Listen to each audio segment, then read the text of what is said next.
say all praises to the Most High Yahweh, Hashem, Yahushai. And I'm back in the same spot I was last week.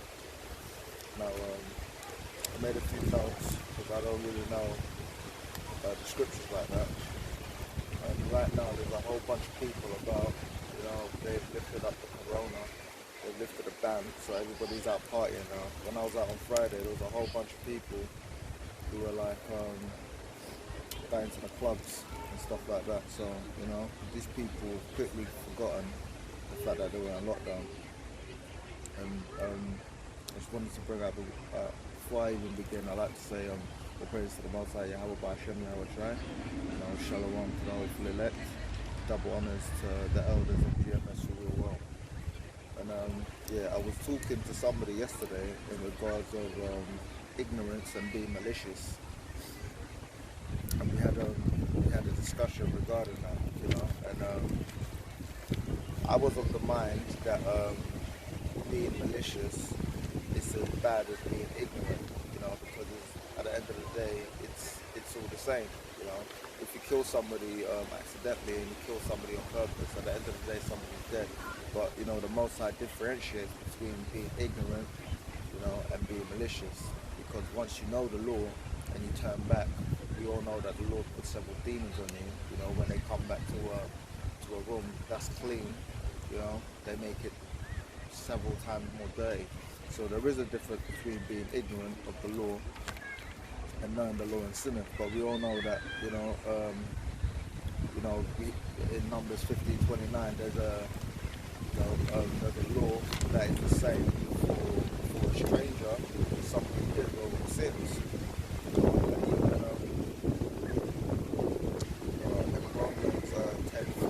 For they being ignorant of the Most High's righteousness and going about to establish their own righteousness, have not submitted themselves unto the righteousness of the Most High.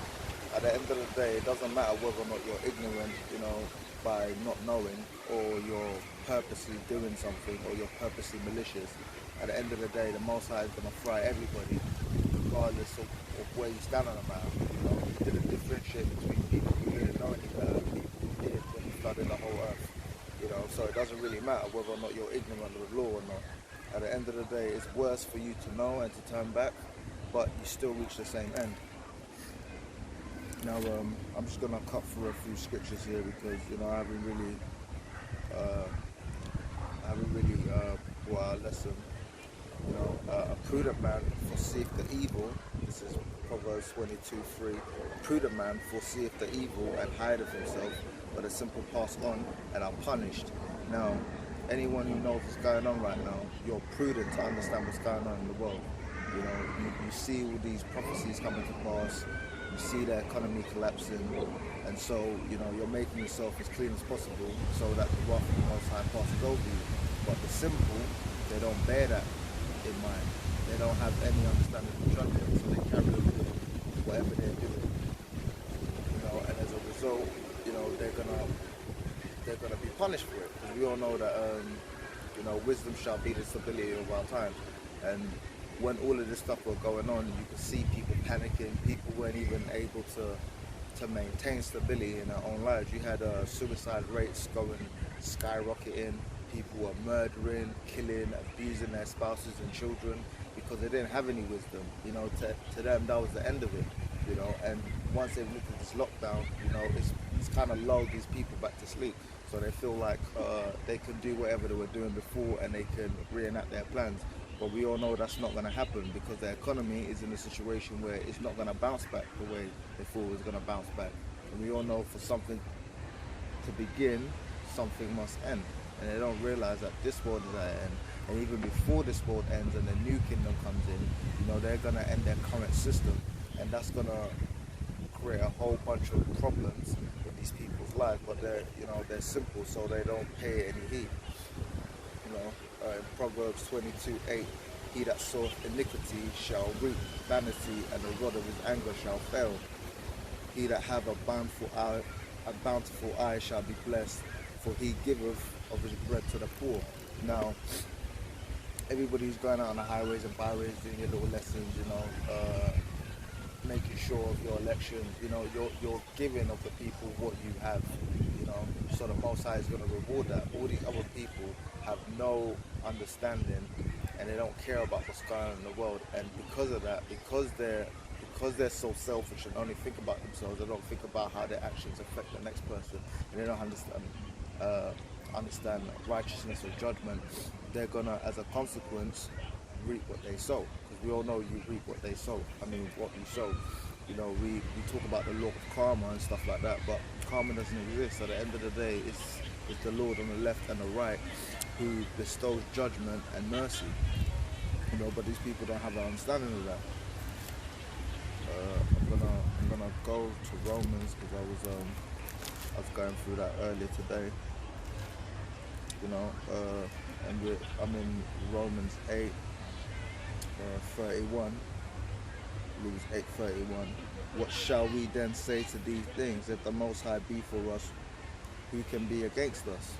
You know, and at the end of the day, regardless of how people feel about us, if the Most High is with us, nothing's going to come against us. You know, I've been in situations where I shouldn't even be standing here, but at the end of the day, I seem to be here for a reason. I don't know whether or not it's to do this, and I don't know what my end shall be, but you know, the Most High has kept me safe through all my trials and tribulations to be here right now. You know, and there's some people who trip over, you know, a banana peel and end up and bang their head, you know what I mean, and then die. So, you know, clearly the Most High wasn't with them. You know, you have people being hit by stray bullets and then they die from that. You know, at the end of the day, the Lord wasn't with them, because if, you know, He was, they wouldn't be in that situation. It's Romans 8:35. Who shall separate us from the love of Yahushua? Shall tribulation or distress or persecution or famine or nakedness or peril or sword? As it is written, for thy sake we are killed all the day long. We are counted as sheep for the slaughter. So while you're in this walk, you're going to have people just instantly not like you for whatever reason, you know, it may be. And we all know what that is. You know, there's a little demon on them that doesn't take to your spirit. So we're persecuted all the day long. And even out in the world, the so-called Negroes, Latins, and South Americans, they're persecuted all day long by these people. We're killed, you know, we're economically stifled. We're not allowed to reach our full potential because at the end of the day, this world was created to slay us. But you know, if you're walking in Yahushua Mashiach's sake, you know, and if you're, you know, you're working to make sure of your election and to get that crown, at the end of the day, you know, we're more than happy to be slaughtered for this. We know our end will be. You know, at the end of the day, you're gonna reach glory, but before you get that, you're gonna have a whole bunch of tribulation. You know, you're gonna have the famine come, and these people don't have any regard to what's going on in the world. But we all know, you know, the Lord's servant shall eat when these people are being sorrowful. I'm actually going backwards here, but I'm just going to touch on certain scriptures highlighted. Again, apologies, you know, I don't really know the Bible like those who are more studious and have the experience of being out here. This is again in Romans 8, but this is 8:6. For to be carnally minded is death, but to be spiritually minded is life and peace.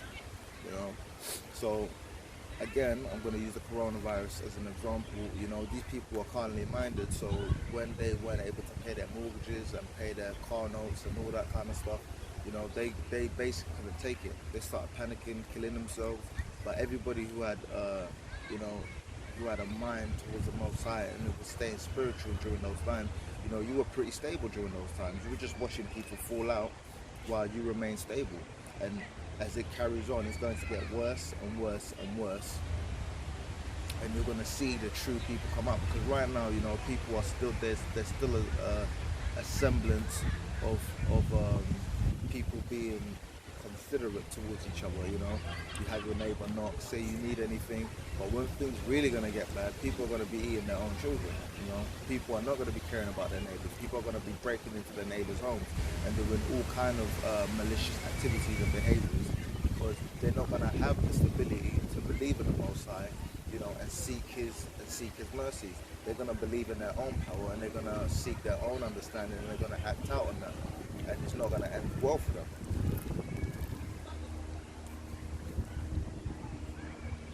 again, this is I'm gonna go back to ignorance of the law. This is Romans 6:15. What then shall we sin because we are not under the law but under grace? God forbid. So a lot of people think Hamashiach came to do away with the law. We're still under the law. Now, we'll never be perfect, but we're supposed to keep the law to the best of our abilities. Ignorance of the law is no excuse. Just like you being ignorant and you sinning is no excuse to you knowing what's right and what's wrong, and you sinning anyway. Because a lot of people know what's right and they know what's wrong, but they don't want to keep to it because at the end of the day, being righteous is grievous unto people. Doing what's right is grievous unto people. I just use this as an excuse. I had a situation where I've made a delivery to somebody, and I've said their name, are you McNulty? And they said, yeah, and they've taken the delivery. Now, it wasn't them, All they had to do was say, that's not me. The woman that you're seeking is across the way from here, because they had very similar addresses, and there was a situation where it's actually repeated, and they've had a situation like that before. But because people are so malicious minded in this world and they only care about themselves, they take the delivery. And this is the kind of world you're living in, where no one wants to do what's right. People just only care about their own belly. I friggin' hate this place, man. Every single time before I come here, I'm a bit but as soon as I start speaking the word, I actually realize how much I hate this place, and I really don't care what people think.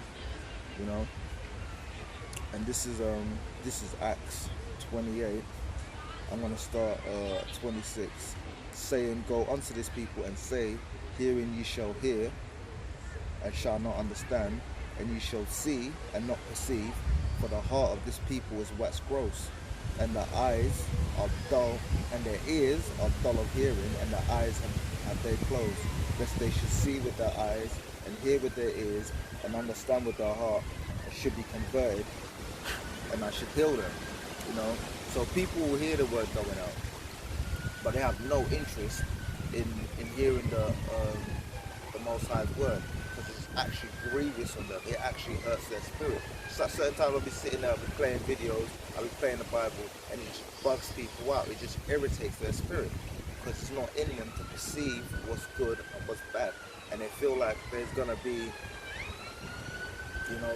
they're gonna reach something or accomplish something in this world, and everything that you hear is all vanity and vexation of spirit. Like Job said, everything you do here is for naught.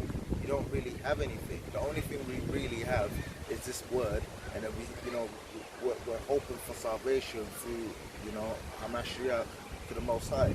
We plead through Him, and we hope that He hears our prayers and He brings this place down, because at the end of the day, everything here is vexing to our spirit. Even Job said, he was vexed with the and I'm paraphrasing here. He was vexed with the what's the word? With a wicked conversation, with a filthy conversation of the wicked. Because every single time you try to have a conversation with somebody, it's not about righteousness and judgment. These people feel like they can do whatever they want, and there's no consequences to it. Even though you see the river being polluted, When I went back to, a place I originally from, which is West Africa, and I looked in the rivers, they were, murky and filthy, because these people have taken on these people's customs.